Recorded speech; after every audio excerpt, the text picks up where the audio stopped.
Hey guys, and welcome back to my channel. Today we're going to be reviewing and discussing An Ember in the Ashes by Sabaa Tahir. It was so very good. So this book alternates between two different perspectives, one being Elias, who is a soldier in the military, and Leah, who is a slave. It is set in a fantasy world that is loosely based on ancient Rome. It was very captivating, it's very engrossing. The way that she wrote this book, every chapter alternates between Elias and Leah. She also made it to be where almost every chapter ends on a cliffhanger. So you're reading about Leah, and then it ends on a cliffhanger. Then you go to Elias's point of view. So then you're reading through Elias trying to get back to Leah because you want to know the result of the cliffhanger. But then Elias's story ends on a cliffhanger too, so then you want to read more about Elias, but then you have to wait. The way she wrote it was brilliant because it drove the reader to want to continue to read. That's the best way to engross the reader. Obviously, if you have two perspectives, at some point the characters have to somehow interact, otherwise you have these two separate stories that don't ever come together. I would say the first half of the book or so, I didn't understand how Elias and Leah's stories were going to connect. Sabaa created such diverse, strong, independent characters on their own, and both of their stories were so different and so well developed. I liked that she established them as characters individually first before she introduced them together. Usually they meet very early on and their stories are very interwoven and they're very dependent on one another. And there's a little bit of romance in this story, not to the point where it's overwhelming or distracting. It didn't pull the characters away from their original paths. The fact that it wasn't romance based and it wasn't romance driven was also very refreshing. It was very good. You gotta go read it. So that's it for the non-spoilery section of this video. So if you have not read this book yet, do not continue to watch. Okay, so let's talk about Elias, because Elias was my favorite point of view to read from. I loved that he was a mask who didn't want to be a mask. He was so morally right. He just was so against everything that the mask stood for and that his people stood for. He was gonna desert right away in the beginning. Leah I found to be kind of whiny. I found her to be kind of, oh, poor me. I wanted to tell her just, believe in yourself. You have more impact and you have more in you than you think you do. You just have to put the effort in. You have to want it. I felt like she wanted people to just pity her a little bit. I wasn't a fan of that, but she did grow on me a little bit more as the book went on, when she started questioning the resistance and started to kind of go off of her own feelings, and she was saving her friends, and I started to like her. And the masks were creepy. So creepy. Like, I couldn't picture these people with silver faces. And I'm thinking, okay, is it like a mask, like a Phantom of the Opera mask, but then it molds to their skins? Is it like a silicone layer, kind of? They say you can see facial expressions through the mask. So does it like become them and you can't take it off? They turn silver?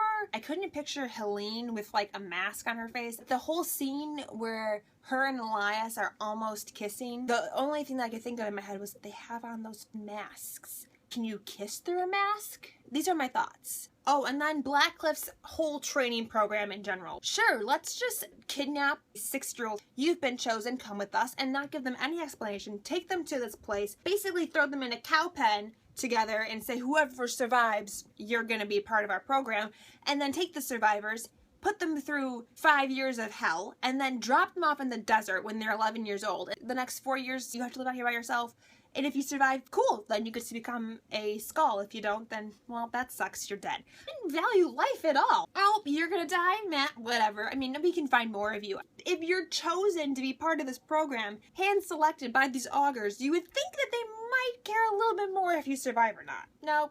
I mean, they don't really care. They just killed kind of pretty much anybody. And in this world, we have the scholars and the marshals came in and overtook the scholars, made them slaves. Sabaa didn't really concentrate or focus on the backstory or the world. There wasn't a lot of world building in this actually at all. It was very focused more on the characters and the relationships. So like I said, I really liked Helene as a character. She was feisty. She is the one female mask for her generation. And she reminded me of like an extreme version of Hermione from Harry Potter. She was smart and cunning and clever, but she was a rule follower like to a fault. These are the rules and I will not break them. Felt that there were instances when she should have broken the rules because it was just morally right to break the rule. I wanted Helene to break them so bad. I wanted her to be part of the revolution and not on the side that she currently is on. She would just like trust the augurs undoubtedly, just without questions. What if they were wrong? They don't tend to tell you the whole truth. She's too loyal and it's blind loyalty. I felt so bad for her when she was telling Elias. First of all, that was a dick move where he just like comes out and accuses her of loving her, because what if she actually didn't? You're gonna ruin your friendship with her. Idiot. And she says to him, do you think I want this? I don't want to love you, but I do, and it sucks. I felt so bad for her. I wish that they would have had that kiss just so we could see what Elias's feelings towards her really were. I wanted to know what the feelings were. Leia had the moment with Keenan. Are our main characters not going to have a romantic relationship? We know what Leia's stance is on the whole situation. Her heart wants Keenan, but she feels a light when Elias touches her, is what the augur says. But we don't know what Elias is because he won't frickin' kiss Helene. Just kiss her, get it over with, cross the line, who cares, now you're already like a criminal. I do think that Elias and Leia will be endgame, but I still wanted Elias to have something with Helene first. The commandant is actually Elias's mom. I did not see that coming. Like, what? I was shocked. Clearly, they don't have a very healthy relationship. That woman is just so brutal. What happened to her that was so traumatizing as a child to make her like that? At this point, she's just an antagonist. She's just mean and brutal. Clearly, she has some daddy issues. Grandfather wanted to have an heir, and she is not an appropriate heir. I don't know if it's because she's a woman that she's not an appropriate heir. And then she goes down into the dungeons to speak with Elias, and they have a heart-to-heart, if you could call it that. She tells him that she tried to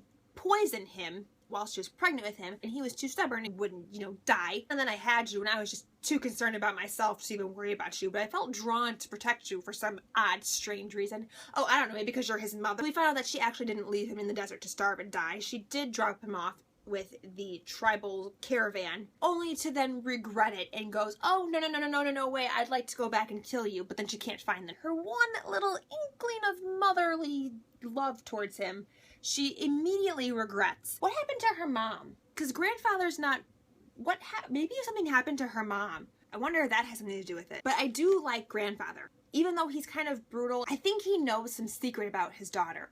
And that's why he's so mean to her. She obviously has secrets to hide. She won't share who Elias's father is. She won't share anything about her past with Elias. And then she has that whole pact or whatever with Nightbringer and that creepy tattoo. But I do like that grandfather is so supportive of Elias. When Elias went to him and said Marcus cheated, augurs were like, well, I don't know about that. And his grandfather's like, well, did you check my daughter's mind? And they were like, well, the mind's a complicated place. It's like, so I'll take that as a no. But that tattoo, what do we think that is? Something happened with her in her past. She made a deal and is branded by that tattoo, because parts of it are newer and other parts are older. So let's talk about the augurs. They kind of freaked me out. They reminded me very vaguely of vampires as well as Silent Brothers. They reminded me so much of Silent Brothers. They were like weird, creepy, undead humans. I don't really understand them. Like, how did they come into being? 14 of them hand-selected hundreds of years ago. It's been the same 14 the whole time. You're born that way? And what's the significance of the one woman? I wonder if it's one woman augur, just like it's one woman per every generation. I liked Cain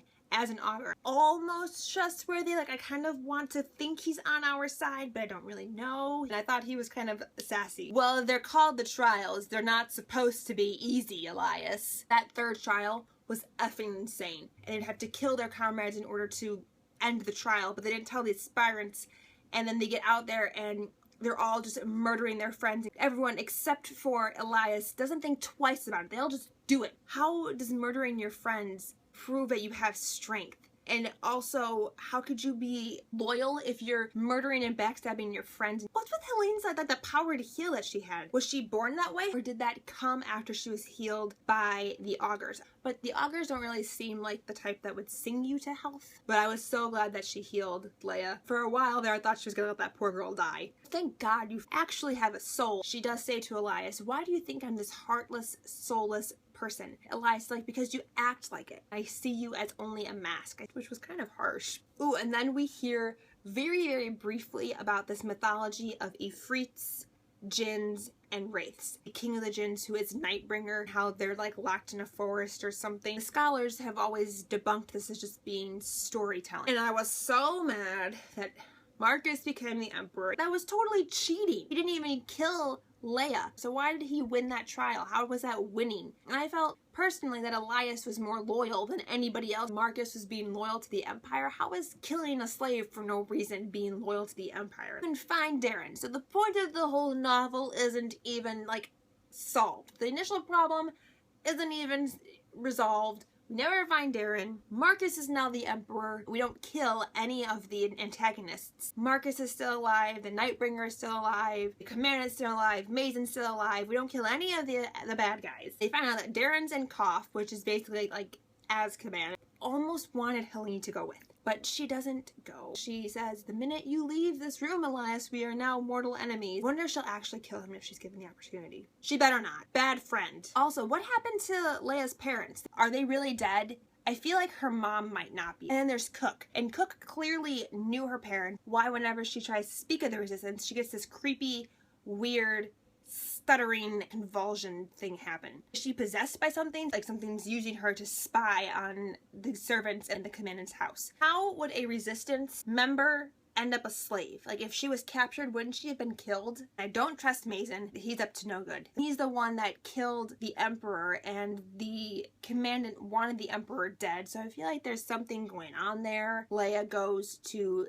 Lumen. He gives her the blades and she asks something of him, but they don't tell you what she asks. And he said to her, when you break Darren out of prison, tell him to meet me in the desert. We've got work to do. What if the resistance that she joined isn't the real resistance? I really liked Izzy though as a character. I thought she was a really good friend for Leia. I loved it when they went to the moon festival. Izzy was experiencing freedom and she got to eat that moon cake. And there was the dancing and she danced with Elias. Elias wasn't wearing his effing creepy ass silver mask. The end, how Elias did find peace. He came to a place where he realized that his mind, his body, his soul was free. And the whole scene where he overpowers Marcus and has that dagger to his throat. Well, I'm not going to kill you, but I just want to let you know that I could if I wanted to. Realistically, Marcus is this plebeian scum. I don't know who these plebeian people are. And he's going to be emperor. Like, I feel like that's rigged, kind of. Leia's last chapter, we find out that she plans this whole big escape to free Elias. It was just so Pirates of the Caribbean, swashbuckling action in that whole scene.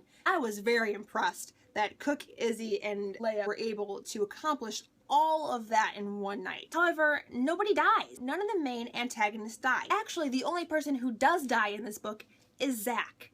Those were all my thoughts for this book. There were a lot. I had a lot of thoughts on this book. Thank you guys so much for watching, and until next time, I'll talk to you guys very soon. Bye! Oh, is that attractive? Would you watch that if I had that as my thumbnail? Insane membrane, got no brain. My lips are so purple. Make it work, make it twerk. I don't say that actually, so why would I say that now? That's not actually a phrase I've ever used. I see hair. Oh, here it is. Get out of here. You're not welcome in the party. When you say things, do you think about what you say before you say them, or you just speak? I don't really know sometimes.